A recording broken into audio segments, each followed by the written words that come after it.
Olá, aqui quem fala é seu irmão em Cristo, Ivan Santos, e o motivo desse encontro aqui é falar com você que por algum motivo ou está com raiva, ou está chateado, ou se sente coagido, decepcionado com um número relevante de pessoas que nos dias atuais são até reconhecidos e se intitulam líderes cristãos. Se eu fosse entregar para você uma palavra de acordo com a minha experiência, com a minha visão, com o meu conhecimento, com certeza eu ia cometer um erro gravíssimo com você. Com certeza eu não ia conseguir passar para você a dimensão ou algo que seria realmente bálsamo para a sua vida, ou para te tirar do emocional da raiva, da tristeza, da angústia, da aflição, ou simplesmente para te fortalecer na sua caminhada.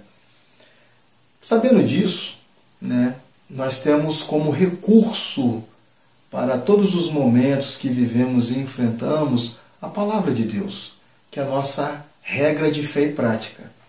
E ela, como para todas as situações, para todas as condições possíveis e previsíveis, e além dessas, ela tem uma palavra para a gente. E também tem uma palavra para mim, tem uma palavra para a sua vida, no que tange o nosso posicionamento, a nossa maneira de ver, perceber e receber, inclusive, essas pessoas que se intitulam líderes cristãos e são reconhecidos pela nossa sociedade como líder cristão. O texto que eu gostaria de compartilhar com você se encontra no Evangelho de Mateus, capítulo 23, versículo 1, versículo 2 e versículo 3. Mateus 23 diz o seguinte: Então falou Jesus à multidão e aos seus discípulos, dizendo: Na cadeira de Moisés estão assentados escribas e fariseus. Observai, pois, e praticai tudo o que eles vos disserem. Mas não procedais em conformidade com suas obras, porque dizem e não praticam. Nas redes sociais, o que nós vemos de críticas, de ataques, de ofensas das pessoas aos líderes que se intitulam cristãos nos dias de hoje, tem crescido de maneira muito relevante. Tem feito com que várias pessoas débeis na fé, várias pessoas sem estrutura espiritual, várias pessoas que não têm uma base familiar solidificada, tenham se frustrado, tenham abandonado, tenham se distanciado daquilo que poderia ser o melhor para elas, inclusive seus próprios sonhos. Olha que interessante. Se existe alguém com autoridade para nos falar sobre este assunto, é o nosso Senhor, o nosso Salvador Jesus Cristo. E aqui nesse texto de Mateus, capítulo 23, nos 3 primeiros versículos, ele faz questão de falar abertamente não só aos seus discípulos, mas à multidão que estava ali com ele. E ele disse, olha, realmente, essas pessoas, no caso aqui os fariseus e os escribas, que eram homens doutos na fé, intelectuais daquela época, eles ocupavam cadeiras de relevância. Ou seja, eles realmente atendiam, vamos dizer assim, aquilo que seriam pré-requisitos e exigências para serem reconhecidos como líderes cristãos. Só que, como nos dias de hoje, já na época de Jesus Cristo, havia uma distância muito grande do que era exigido e do que era entregue.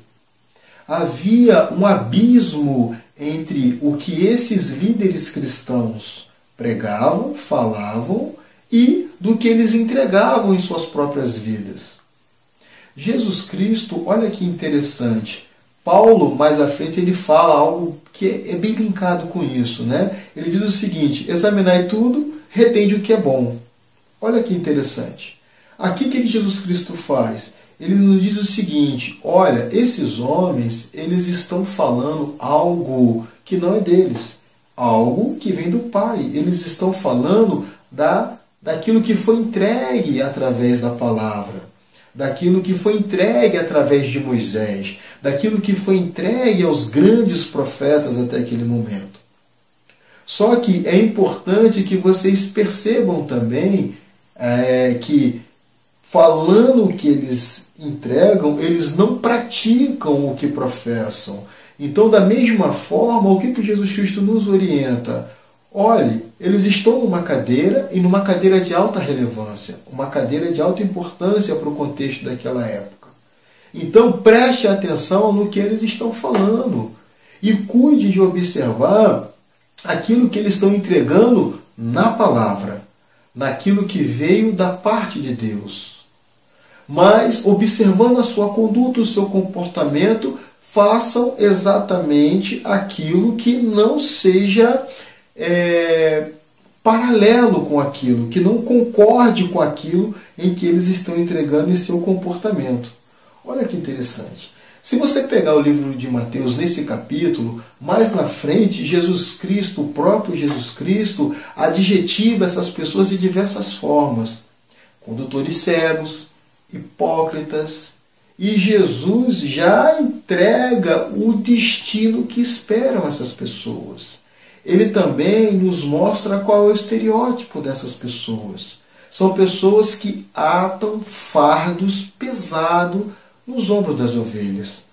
São pessoas que exigem de quem não tem.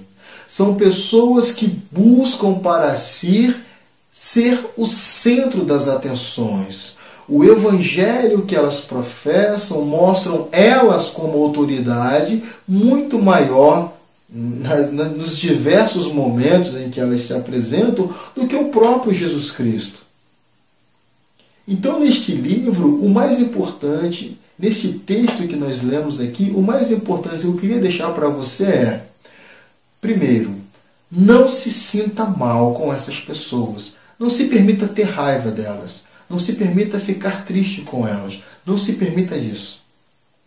Simplesmente fique atento ao que elas estão falando, perceba aquilo que está alinhado com a palavra e busque praticar isso. Não olhe para a conduta, não olhe para o que ela prega na conduta. Olhe para o que ela prega na palavra, na fala delas. E fique tranquilo que isto não está passando em branco. Olhe para Jesus Cristo. Olhe para a vida dele. Olha para quem ele reconheceu como família. Olha para quem ele se entregou. Olha quais são os motivos que ele teria para não estar ali e por que motivo ele se colocou ali. Procure observar que na palavra, Romanos 5:8, a prova do amor de Deus pela sua vida, pela minha vida, foi Jesus Cristo na cruz do Calvário, por mim e por você, estando eu e você em pecado. Então se prenda nisso. Foque nisso. E você vai ver que essas pessoas não vão mais atrapalhar a sua caminhada como tem atrapalhado até agora. Que o meu desejo, em nome de nosso Senhor e Salvador Jesus Cristo, é que você tenha paz. Que você tenha um fardo leve, que é o fardo do próprio Jesus Cristo. E que você possa buscar referência de conduta e comportamento somente na pessoa de Jesus Cristo. Porque somente Ele é o varão perfeito. Graça e paz e um grande abraço.